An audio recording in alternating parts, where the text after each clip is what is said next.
राजस्थान की राजनीति में महारानी के दांव से मचा हड़कंप। मोदी और शाह को क्या दे रही है चुनौती? राजस्थान में क्या महारानी कर देंगी तख्ता पलट? क्या डोलने वाली है राजस्थान के मुख्यमंत्री की कुर्सी? किस शत्रु को निपटाने के लिए वसुंधरा राजे ने किया शत्रु विनाशक यज्ञ? नमस्कार दोस्तों, मेरा नाम है राज के वर्मा और आप देख रहे हैं रिपोर्टर जी।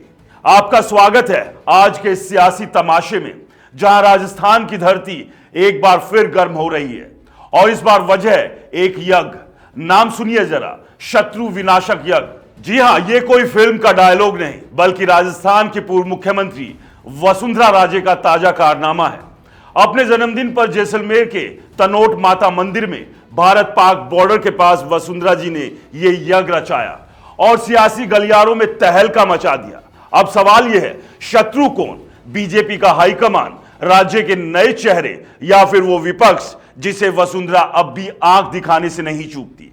चलिए इस कहानी को थोड़ा खंगालते हैं, तंज कसते हैं और देखते हैं कि आखिर महारानी का अगला दांव क्या है। सबसे पहले तो इस यज्ञ के नाम पर गौर फरमाइए, शत्रु विनाशक। अरे भाई, ये कोई मध्ययुगी जंग का मैदान नहीं कि शत्रु को खत्म करने के लिए हवन शुरू कर दिया जाए, लेकिन वसुंधरा जी ने ऐसा ही किया। तनोट माता मंदिर में मंत्रोच्चारण के बीच धुआं उठा और साथ ही उठी सियासी अटकलें। कोई कह रहा है कि यह उनके राजनीतिक विरोधियों के लिए संदेश है, कोई कह रहा है कि बीजेपी के अंदर खाने की गुटबाजी को निशाना बनाया गया। अब ये शत्रु कौन है? भजन लाल शर्मा, जिन्होंने हाईकमान ने उनकी नाक के नीचे से सीएम की कुर्सी थमा दी, या वो दिल्ली वाले बड़े साहब जो वसुंधरा को हाशिए पर धकेलने में कोई कसर नहीं छोड़ रहे? जवाब तो वसुंधरा जी के पास ही है, लेकिन वो मुस्कुराते हुए कहती है, सब बता दूं तो मजा क्या आएगा? अरे महारानी जी, मजा तो तब आएगा जब आप खुलकर बताएंगी कि हवन में आहुति किसकी जल रही है। वसुंधरा राजे का नाम राजस्थान की राजनीति में किसी पहचान का मोहताज नहीं। 2 बार मुख्यमंत्री रही, 5 बार सांसद रही, झालापाटन से लगातार विधायक बनती आ रही हैं। लेकिन 2023 का विधानसभा चुनाव उनके लिए वो घड़ी लेकर आया जब बीजेपी ने उनकी उम्मीदों पर पानी फेर दिया। सारी मेहनत, सारी लोकप्रियता के बावजूद कुर्सी भजन लाल शर्मा को मिली और फिर शुरू हुआ वसुंधरा का वैनिशिंग एक्ट। महीनों तक खामोशी और बयानबाजी नहीं, कोई हलचल नहीं, लेकिन यह खामोशी तूफान से पहले की शांति थी और अब यह यज्ञ उस तूफान का पहला संकेत हो सकता है। उनके करीबी कहते हैं, महारानी सही वक्त का इंतजार कर रही है। अरे भाई, ये वक्त कब आएगा? क्या तब जब बीजेपी को फिर से कोई बड़ा झटका लगेगा? और झटके की बात करें तो लोकसभा चुनाव को याद कीजिए। 2014 और 2019 में राजस्थान की 25 की 25 सीटें बीजेपी की झोली में थी, लेकिन 2024 में क्या हुआ? 11 सीटें हाथ से निकल गई।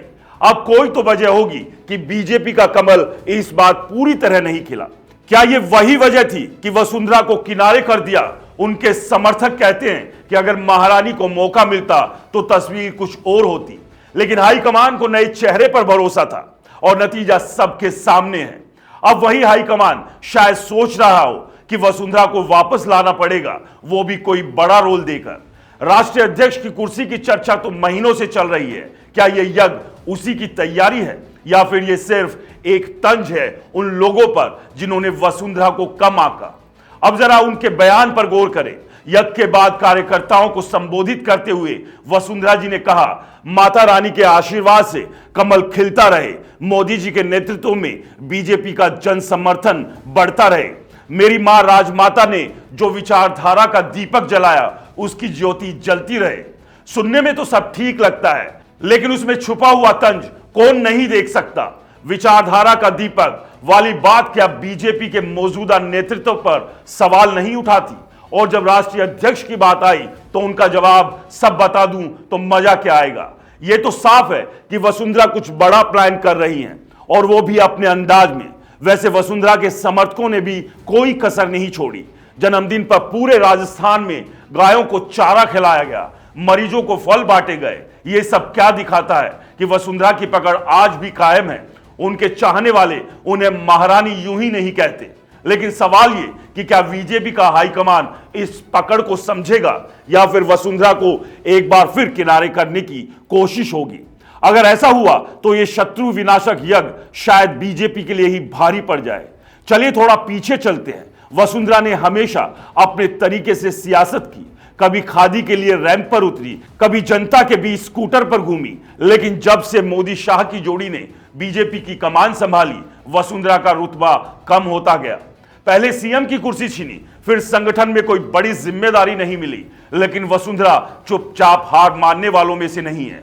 ये यज्ञ शायद उसी जज्बे का सबूत है। वो कह रही है, मैं अभी खत्म नहीं हुई, मेरे पास अभी बहुत कुछ है खेलने को। विपक्ष भी चुप नहीं है। कांग्रेस कह रही है, अरे ये तो बीजेपी है जो हमें परिवारवाद का ताना मारती थी। अब वसुंधरा अपने बेटे दुष्यंत को आगे बढ़ाने के लिए यज्ञ कर रही है। लेकिन सच ही है कि दुष्यंत पहले से ही झालावाड़ 12 से सांसद है और वसुंधरा का ये यज्ञ शायद उनके लिए नहीं बल्कि खुद के लिए है। वो अपनी सियासी जमीन वापस चाहती हैं और वो भी पूरे दमखम के साथ। तो दोस्तों, राजस्थान की सियासत में ये नया ड्रामा कितना रंग लाएगा ये तो वक्त बताएगा। लेकिन इतना तय है कि वसुंधरा राजे का ये शत्रु विनाशक यज्ञ सिर्फ धार्मिक अनुष्ठान नहीं बल्कि एक सियासी चाल है। शत्रु कौन है, हाईकमान, भजनलाल या कोई और, ये तो वसुंधरा ही जानती है। लेकिन उनके इस बयान सब बता दूं तो मजा क्या आएगा ने साफ कर दिया है कि महारानी अभी भी खेल में है और उनका अगला दांव देखने लायक होगा। आप क्या सोचते हैं, क्या वसुंधरा राष्ट्रीय अध्यक्ष बनेगी या ये यज्ञ सिर्फ एक सियासी शो था? अपनी राय जरूर बताइए। तब तक इस सियासी रंगमंच पर नजर रखिए, क्योंकि वसुंधरा जब मैदान में उतरती है तो कुछ ना कुछ बड़ा जरूर होता है। और दोस्तों, आपको क्या लगता है, हमें कमेंट्स जरूर करें। साथ ही रिपोर्टर जी चैनल को अगर आपने सब्सक्राइब नहीं किया है तो चैनल को सब्सक्राइब करना ना भूलें। नमस्कार।